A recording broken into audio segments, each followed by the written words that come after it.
মোরগ যদি আপনার দেওয়ার থাকে তখন এই মেয়াদ কখনোই শেষ হবে না। দেখা যাবে যে তাজা দই বলে 2-1 দিনের পুরনো দই বিক্রি হয়ে যাচ্ছে।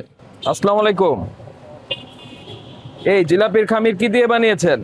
চাউলের গুঁড়া আর ওইটা স্যার আর কি বেসন আছে। দেখি, মানে কোন জিনিসগুলি ব্যবহার করলেন একটু দেখি। এইটা আর ওই যে ইনগ্রেডিয়েন্ট গুলি কই আছে, কোনগুলি মিশিয়েছেন সেগুলি কোথায় আছে? ফ্যাক্টরির দিকে স্যার সবকিছু করে আনি, যেটা আপনার এই ফ্যাক্টরি থেকে করে আনে। এটা নিচে কি দেখি? শীত আছে না তেল? না স্যার, সেটা ওকে ওকে ওকে ওকে, ঠিক আছে, রাখেন। হাইড্রোস টাইড্রোস ব্যবহার করেন না তো? এই তো ধরো দাও পারবেশ। জিলাপি কত করে বিক্রি করেন? আসসালামু আলাইকুম। ওয়ালাইকুম সালাম। জিলাপি স্যার 540 টাকা। দাম তো মাশাল্লাহ ভালো আছে। উল্টাপাল্টা জিনিস মিশান না তো? কি আছে এখানে? এটা দুটো ওইটা ওইটা কি, ওইটা একটু আনেন। হলো হুইলপাড়া আনেন হুইল পাউডারটাই দেখি একটু, খোলেন। স্যার, হুইলপাড়া লাগান। ওই যে ওইটার মধ্যে কি আছে? এটা হলো ডাস্টবিন। ওই যে আর কিছু নাই? না, এগুলো আর কিছু না। এটা এটা একটু সরান, এইগুলি সরান। এই কয়টা, এই শাড়িটা সরাইলেই হবে। আটি বাজার। এই ড্রয়ারে কি আছে একটু খোলেন তো। হ্যান্ড গ্লাভস, ঢাকনা, এটা কি? হলো তেল। তিল এখানে কেন? তেল আমরা ওই শেষ মুহূর্তে আর কি ওই জিলাপিটার সাথে মিক্স করে আমরা খাই। দেখি একটু একটু এটা খোলেন। স্যার একটু দেখি আপনারা, এই যে এগুলো সবগুলো ভ্যাট। তো তিল যদি মিশান, তিল এখানে থাকবে কেন? তিল অন্য জায়গায় রাখেন, এটা এটা তো রাখার জায়গা না। আচ্ছা, একটু কষ্ট করে ওইটা একটু বের করবেন। ওই ব্যাগটার মধ্যে কি আছে? কিনে রাখছি। ও, আপনি কিনে রেখেছেন? হ্যাঁ, এটা আপনার কোম্পানির না? কোম্পানিরই আছে। আমি ওই পাঠাবো তো, তো আগে ভাগে লোক যাবে, ও, কিনে রেখে দিছি। এটা আপনি নিজের জন্য কিনে রেখেছেন? কিনে রেখে দিছি। তাহলে এটার এই ফ্যাক্টরির ঠিকানা কোথায়? আটি বাজার কোথায় এখানে লেখা আছে? এখানে আওয়াল মনিহারিয়া নারায়ণনগর আটি কেরানীগঞ্জ। দেখি একটু, বক্সটা একটু দেন একটা। তাহলে সেখান থেকেই আপনার খামির হয়ে আসে। আরও একটি প্রতিষ্ঠান এরকম দাবি করেছিল গতকালকে, কিন্তু আমরা তার ওখানে হাইড্রোস পেয়েছিলাম। তো দয়া করে হাইড্রোস দিবেন না, দয়া করে। যদি হাইড্রোস ধরা পড়ে সেক্ষেত্রে কিন্তু আপনারা কঠিন শাস্তির মুখোমুখি হবেন।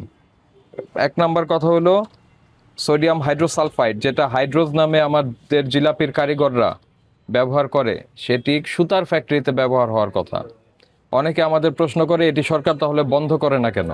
এইটা তো অন্য ব্যবহারের জন্য বাংলাদেশে আসে ইম্পোর্ট হয়ে, টেক্সটাইল মিলে ব্যবহারের জন্য, এটা খাবারে ব্যবহারের জন্য আসে না। কিন্তু আমাদের অসাধু ব্যবসায়ীরা, বিশেষ করে এই জিলাপির কারিগররা, এই রমজানের সময় তারা এই ইয়েটা কি খামিরের মধ্যে হাইড্রোসটা ব্যবহার করে তাদের পরিশ্রম কমানোর জন্য। তো এগুলি আপনারা নজর রাখবেন, ঠিক আছে? এই নিচের যে দইগুলি, এগুলি কি উৎপাদন মেয়াদ দেয়া আছে? আপনি ভয় পাবেন না, আপনি বের করতে পারবেন। আপনি কে? আমি এখানে মালিক ছিলাম। হ্যাঁ, কি দেন? মালিক ছিলাম, ভাঙতে থাকে। দেন, বের করেন ভাই, নিচেরটা বের করেন, নিচের দইটা বের করেন। এই যে, হ্যাঁ এটা। এটা উৎপাদন কবে? অন্যগুলি তো সুন্দরভাবে দিয়েছেন, এটি দেন নাই কেন? স্যার আসছে তো একটু আগেই, এটা ফ্রিজিং করার জন্য রাখা হয়েছে। আপনার ফ্যাক্টরি থেকেই এটা মেয়াদ দিয়ে আসবে, মেয়াদ আপনার দেওয়ার কোনো সুযোগ নাই। ঠিক আছে, ঠিক আছে? ঠিক আছে। তার মানে এটা দেওয়া নাই। ওই যে ওইটা ওইটা বের করেন, ওই নিচেরটা বের করেন। হ্যাঁ, এটা এটা তো দেওয়া আছে। কবে? দেওয়া আছে আজকে। আজকে দেওয়া আছে, তো এটাও তো আসছে, এটারটা নাই কেন? দেওয়া নাই কেন? এটা আসছে স্যার সকাল 8টায়, এটা একটু আগে আসছে, এর জন্য দেওয়া হয়। খামির যেমন আপনার ওইখানে তৈরি হয়েছে, এই জিনিস ওইখানেই থাকবে নাকি আপনি এখান থেকেই দেন? ফ্যাক্টরি থেকে হয়ে আসে স্যার। তা এটা এটা ছাড়া যাবে নাকি? এটা হলো একটু আগে আসে তো স্যার, ফ্রিজিং রাখার জন্য আর কি ইয়ে করা হয়েছে। এই যে তো ওইভাবে কি ফ্রিজিং করা যায় না?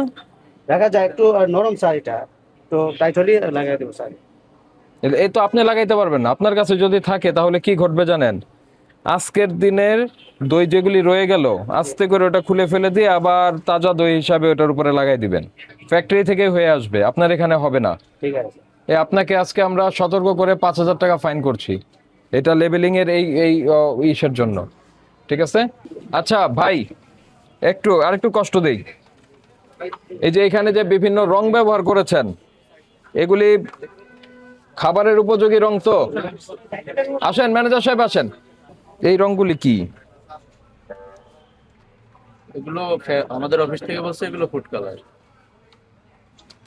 ঠিক আছে, আপনার অফিস আমরা দেখব, কিন্তু বিষয়টা হলো কি, আমি একটা কথা বলি, খুব স্বাভাবিক সিম্পল বিষয়। আপনি যখন এই রংগুলি দিবেন, তখন আপনাদের গ্রেডের চেয়ে নিচের গ্রেডের যে দোকানগুলি আছে ওরাও কিন্তু রং দিতে চাইবে। তো ওরা দেখা যাবে যে এই রং দিতে পারছে না, তখন তারা টেক্সটাইল টাই নানান ধরনের ব্যবহার করবে। দরকার কি রং দেওয়ার? আপনি ফ্রেশ রং ছাড়া করে দেখেন না কি হয়, ভালো বিক্রি হবে। ফুড গ্রেডেড কালার, ওকে, ওই ফুড গ্রেডেড কালারেও তো আপনার যথাযথ নিয়ম মেনে পরিমাণ মেনে ব্যবহার করতে হয়, ঠিক না?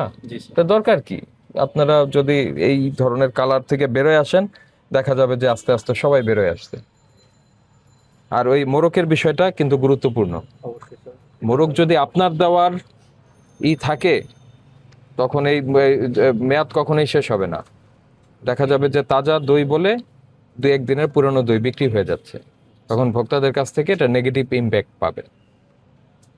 ঠিক আছে, অবশ্যই স্যার। এটা আপনারা ওই ফ্যাক্টরিতে যোগাযোগ করবেন যে আপনারাই ফুল রেডি করে, খামির যেমন রেডি করে দিয়েছে, এটাও ফুল প্যাকেজ হিসাবে রেডি হয়ে আসবে। মেয়াদ উত্তীর্ণ হয়েছে, আবার চলে যাবে এটা ফ্যাক্টরিতে।